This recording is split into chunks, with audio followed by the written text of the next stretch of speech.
The USS Abraham Lincoln Carrier Strike Group is currently in the North Arabian Sea.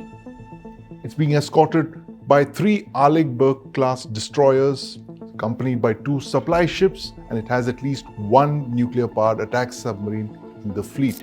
Now, this strike group is ready to strike at Iran if and when President Donald Trump gives the order. Now, the exact location of this aircraft carrier and its escorts are classified, but they're believed to be somewhere off the coast of Oman, here in the North Arabian Sea. Now, Iran would have no way of knowing the exact location of this carrier strike group because it doesn't have the reconnaissance assets to detect and monitor this fast-moving fleet. Of course, the carrier strike group keeps moving, keeps changing its position every single day. In fact, on the 3rd of February, the United States shot down an Iranian Shahed 139 Recce drone when it aggressively approached the aircraft carrier. Now, interestingly, China has deployed a spy ship in these waters since the 19th of December 2025. The Ocean Number 1, as it's called, is sailing in the North Arabian Sea, being escorted by 2 PLA Navy warships, 055 destroyer and a Type 052 destroyer. Now, the Ocean Number 1 is also known as the Dayang Yihao. It's been conducting oceanographic surveys and seabed mapping in the Arabian Sea. But this ship is a spy ship. It's a dual-purpose ship. It can also acquire signals intelligence, electronic surveillance, in addition to the hydrographic data, which could support military operations, despite the official designation of this vessel as a civilian scientific research vessel. The reason it's painted white.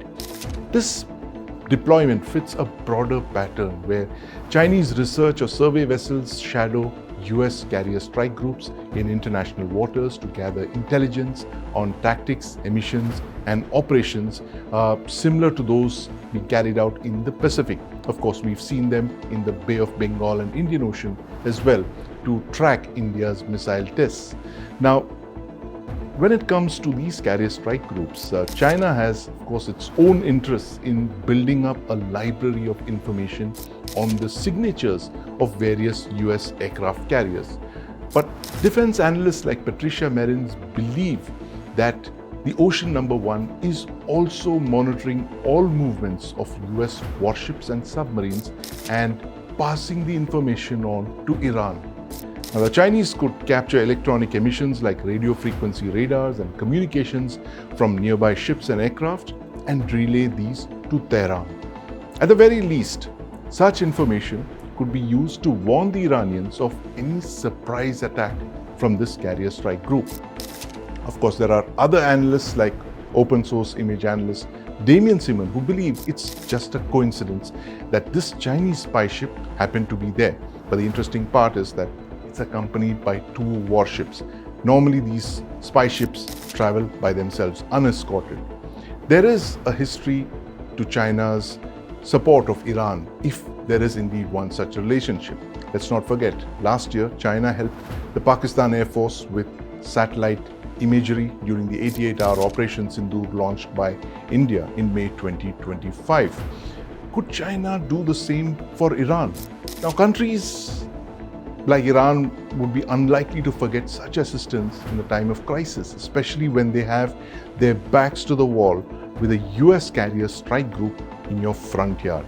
And besides, the US war on Venezuelan and Iranian oil is a proxy war of sorts. It's about shutting down Beijing's sources of cheap oil. Now, this could well be the moment for China to pay the US back in a proxy coin.